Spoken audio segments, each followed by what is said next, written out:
This time on Documentify TV. At first glance, this discovery does not look like much. It looks like a muddy stick, but that is exactly the problem. At Marathousa 1 in southern Greece, researchers recovered wooden tools from sediments dated to roughly 430,000 years ago. And wood is not supposed to survive like that. Stone survives, bone sometimes survives. Wood usually rots, disappears, and takes a huge part of the human story with it. So how did a handheld wooden tool last for more than 400 millennia? Here's what was actually found. The main object is an alder wood tool, about 31.9 inches long, or 81 centimeters. It has stepped cuts, smooth surfaces, and wear near the tip. Researchers interpret it as a digging stick or a multi-use implement. A second, much smaller wooden fragment appears to have been shaped and handheld as well. Its exact function is still uncertain, but it may have been used for fine work.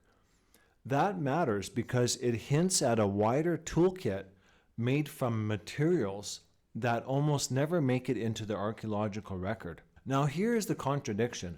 We call this era the Stone Age because stone lasts. But what if stone was only the part that happened to survive? The Marathousa tools suggest those hominins were also working wood in deliberate ways, choosing different tree species for different jobs. Heavy alder for a larger tool, willow or poplar for a smaller one. This is not the invention of woodworking. It is the rare survival of evidence that woodworking was already happening. So why did these survive? The answer is not magic. It is mud. The tools were buried in waterlogged, fine-grained lakeshore sediments in a low oxygen environment. That matters because microbes and fungi, the things that usually destroy wood, do much worse when oxygen is limited. In other words, the site sealed these artifacts fast enough and under the right conditions to interrupt normal decay. The real anomaly here is not that ancient people used wood, it is that the burial environment preserved it. And the date is not based on guesswork. Researchers did not directly date the wood itself because radiocarbon cannot reach this far back. So how do you date a wooden tool when the wood itself cannot be dated directly? Instead, they dated the sediment layer that sealed the tools. The main method was optically stimulated luminescence, or OSL, which estimates when mineral grains were last exposed to sunlight before burial. They also used electron spin resonance on teeth and shells from the same layer, then combined multiple lines of evidence with Bayesian modeling. This is how the site lands in marine isotope stage 12 at roughly 428,000 BC. But this is where we have to be careful because wood can imitate human work. Natural damage can mimic human shaping. Beavers can leave marks. Sediment pressure can crush and distort shape. Carnivores can score wood too. In fact, another wood fragment from the site seems to carry claw marks, not human modification. So the question was never just, is this old? It was also, are these marks really anthropogenic?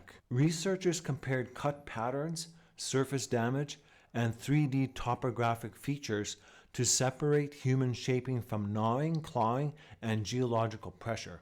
There is one more caution. We do not know exactly who made them. No hominin skeleton was found right there in this trench. Based on the age and region, the makers were likely Homo heidelbergensis, or early members of the Neanderthal lineage. So what does Marathousa 1 really change? Not the start date of woodworking. What it changes is our visibility. It gives us a rare window into part of the prehistoric technology that normally vanishes. The Stone Age may have looked much more organic than the surviving evidence lets us see. And that leaves us with the real question, how many other tool techniques and daily behaviors are missing from the record simply because wood, fiber, and plant materials usually decay before they can speak. And Marathousa 1 is not the only place where organic materials survived against the odds. At Boxgrove, a 480,000-year-old bone tool preserves a completely different kind of evidence, one that raises the same question from another angle.